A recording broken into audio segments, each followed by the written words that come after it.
Ya, ya, ya. Oke, tadi yang nanya info udah dijawab ya. Ini ada yang lagi nanya mengenai BBRI, bro. Tadi dia nanya, boleh nggak nih udah boleh mulai cicil BRI belum? Kira-kira tanggapannya apa nih? Oke, untuk Big Banks saya masih belum berani cicil ya. Kenapa? Karena koreksinya tidak sebesar penurunan yang telah mereka alami pada saat during suku bunga tinggi ini ya. Kan semua top 4 banks naiknya itu cukup kenceng.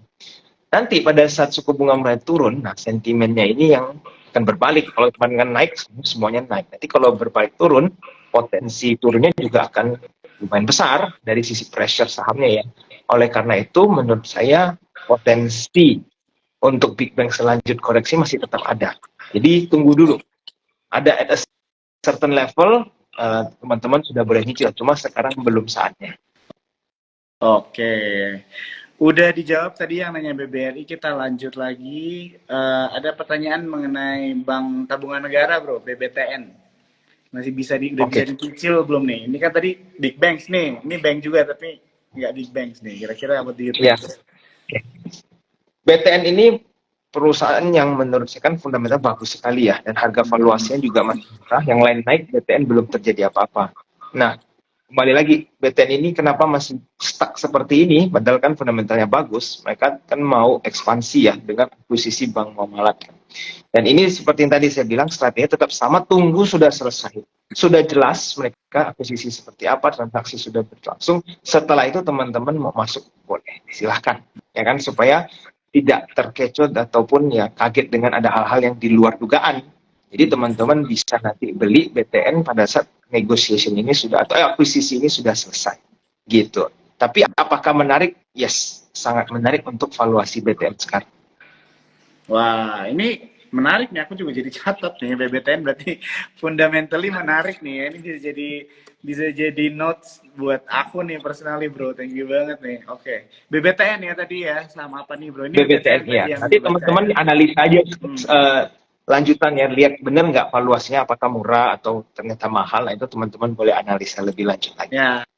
Nah, ya betul-betul. Jadi teman-teman tetap harus melakukan do your own research teman-teman ya. Jadi memang kita harus jadi orang yang bisa menerima insight tapi juga melakukan riset sendiri ya. Jadi harus menjadi investor pintar ya. Kita kalau cuma dikasih saham-saham, mau hanya dikasih makan doang tapi nggak mau cari makan, itu yang berbahaya. Begitu kan, karena bisa dibilang di dunia investasi itu mungkin ada orang yang cuannya cepet tapi keluar dari pasar modalnya juga cepet ya, bro ya. Ya kan, jadi dalam pasar modal itu about survival. Jadi dari edukasi ya, dari diskusi-diskusi kita malam hari inilah jadi peluru buat kalian untuk tetap bisa bertahan ya di dalam pasar modal. Oke, kita lanjut lagi. Ada yang nanya Pegas nih, bro. Kira-kira apa tanggapan Bro Albert mengenai Pegas? Oke. Kalau Pegas sekarang di harga 1.100 ya. Menurut saya sih harus tunggu dia bikin solid base ataupun akumulasi yang lebih solid, baru teman-teman mau masuk silahkan.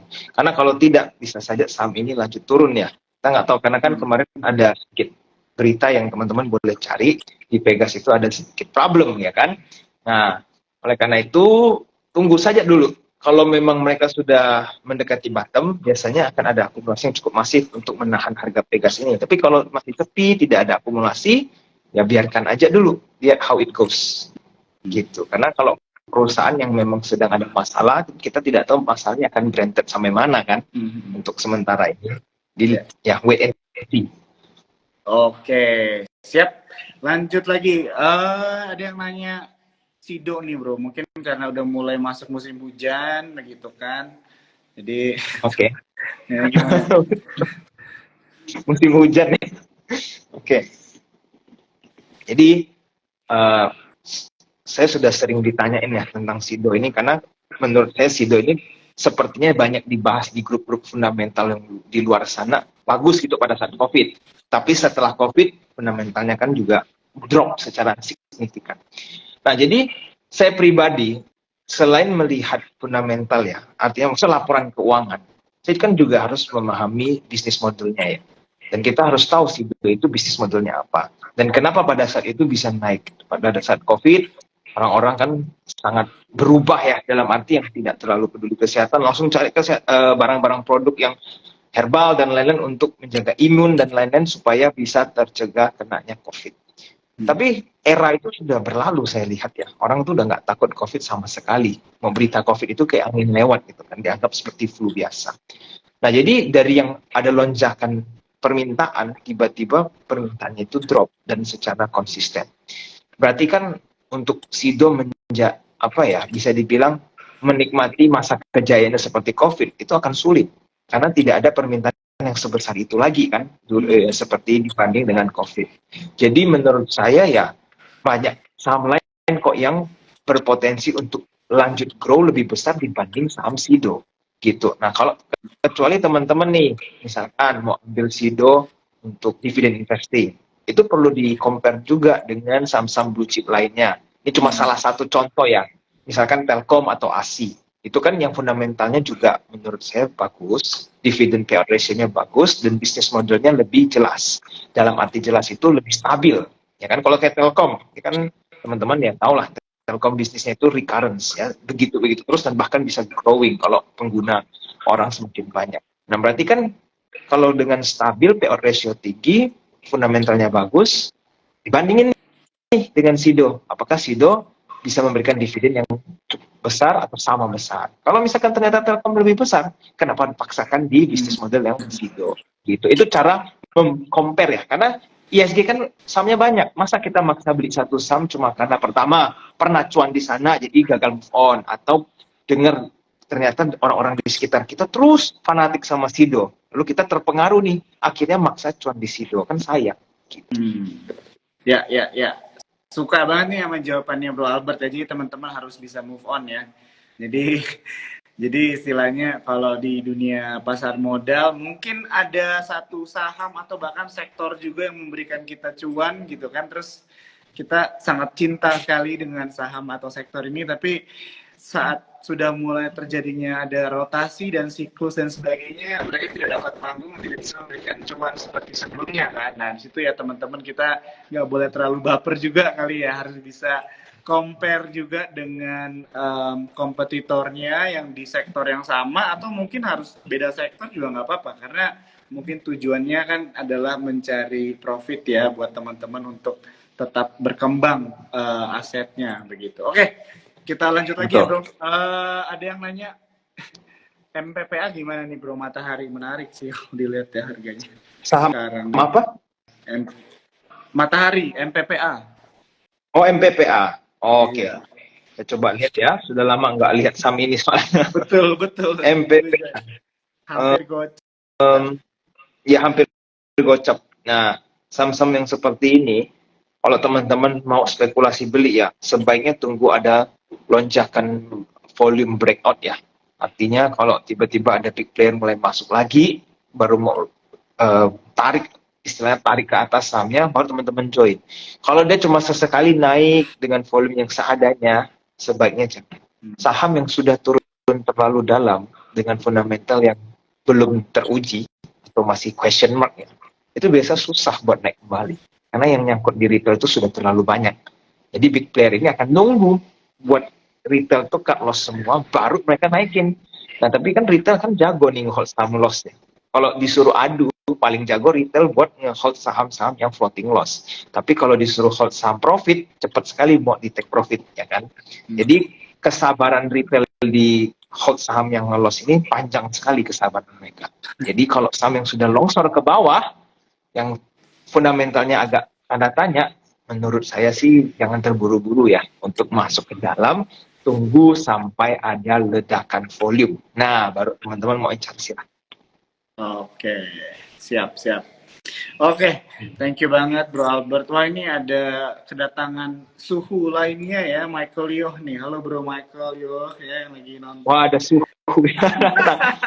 My honor ya. Ya.